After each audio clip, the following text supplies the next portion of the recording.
Hi, Barb.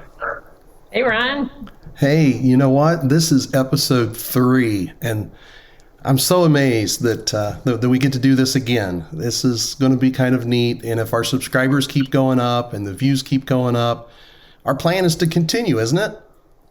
I hope so. I've got a lot of ideas, and I know you have tons. You had that in your mind when you started this, so. Yeah, as we started this in partnership. So I'm Ron Rogers, and definitely been in education for a long time. And my employer right now is OCALI, and OCALI is always gracious enough to try new things and to see what works out there. So that's who I am. I guess if you want to know more, you can watch version 1 and 2, and find out more there maybe. Yeah, sounds good. And I'm Barb Green, currently working for State Support Team 7 in Ohio. I am transitioning into a new job that we'll be telling you a little bit more about later. But for now, I'm finishing up my work here at State Support Team 7. So. You know, I love those kind of cliffhangers. Those are so neat. Those are just so neat. And as always, we're going to stick to our 10 minutes. And so we're going to get right into this one. The last episode, we transitioned a little slow into the topic. This time, we're just going to jump right in. Let's just do it, Barb. And I do want to say right at the beginning that, Barb, or everyone that's watching, this has been Barb's concept, and it's a really neat concept. And we're going to talk a lot more about universal design for learning. So go ahead, Barb, kind of introduce what we're going to be doing. All right. So we're going to talk about thought bubbles, Ron. Thought bubbles. Thought bubbles. I think thought bubbles are those things that people tell me to have but not to say. Is that the same thought bubbles? Sort of. Although I think of it as the first step towards implementation of the UDL framework is your thinking and what you think about and how you think about designing instruction. So that's where this concept of thought bubbles comes in. I was preparing for one of our Closing the Gap sessions that Region 7 has with, 100 teachers and, 20 administrators and trying to think about what's an easier way to tiptoe into the UDL framework, because it seems like when we show the visual, that beautiful chart, I love it, it overwhelms people. And, so I was you're talking about the Universal Design for Learning guidelines, that chart. That chart. Okay. With the purple and the blue and the green, yes. And so I was trying to think about how could we more slowly introduce the kind of concepts behind UDL. So that's where I came up with the thought bubbles.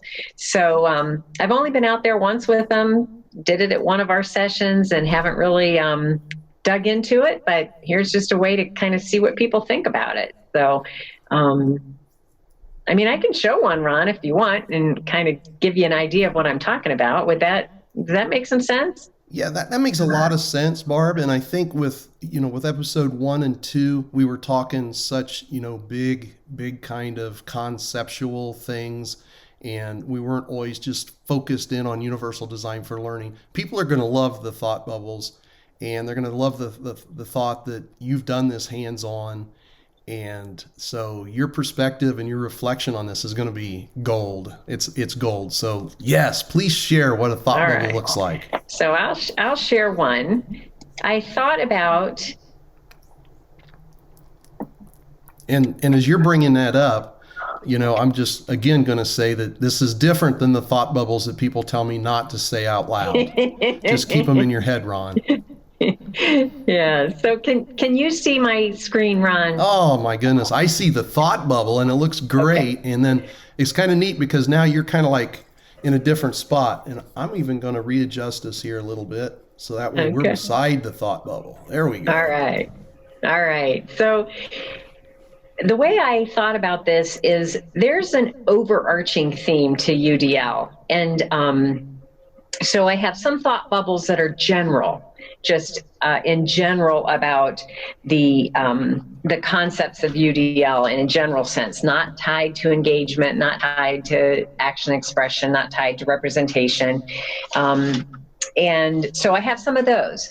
But this one I put under engagement because I really feel like this is the very first step in how we design instruction. And so the question is, how am I sure that learners know that I believe in their potential and that I am invested in their success?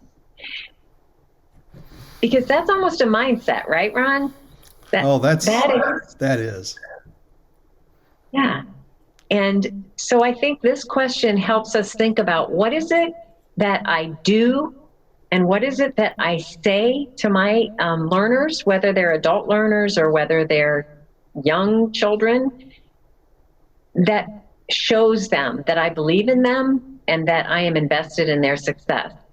And so to me, we could spend, a lot of time just thinking about this one. And in my opinion, we would still be using the UDL framework if we just thought about this question and thought about how do we talk to kids and to our learners, our adults, and what are the things that we take in from them? What are some of the things we want to know from them?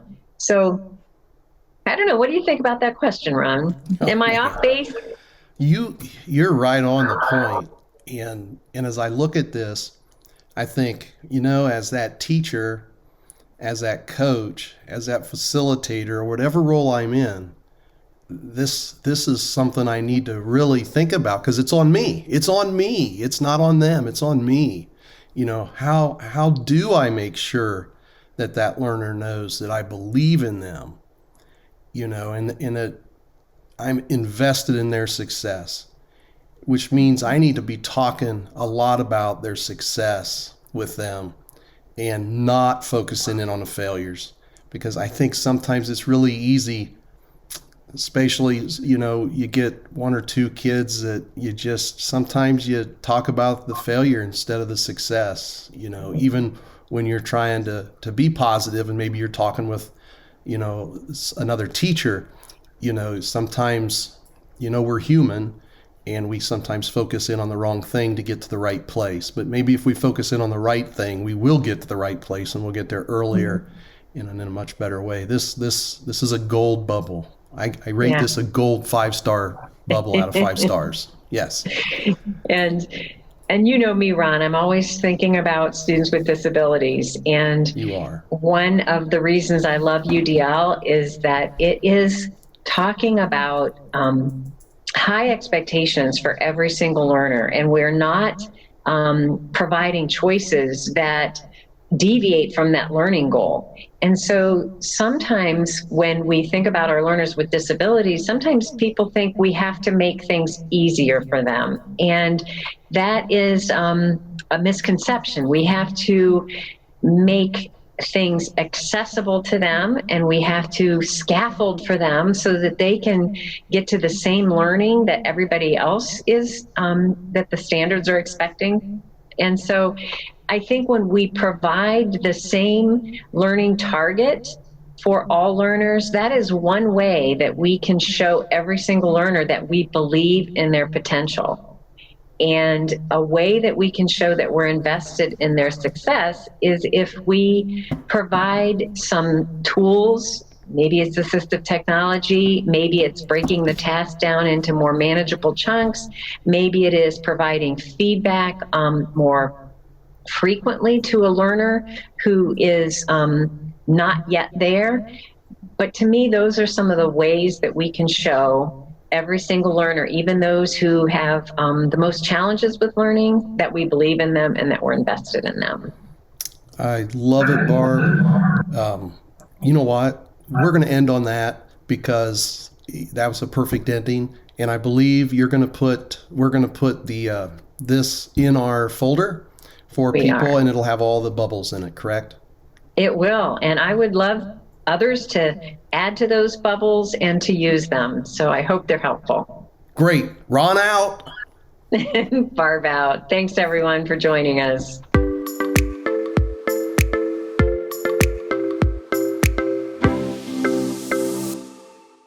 YouTube, please subscribe, like, comment, and share.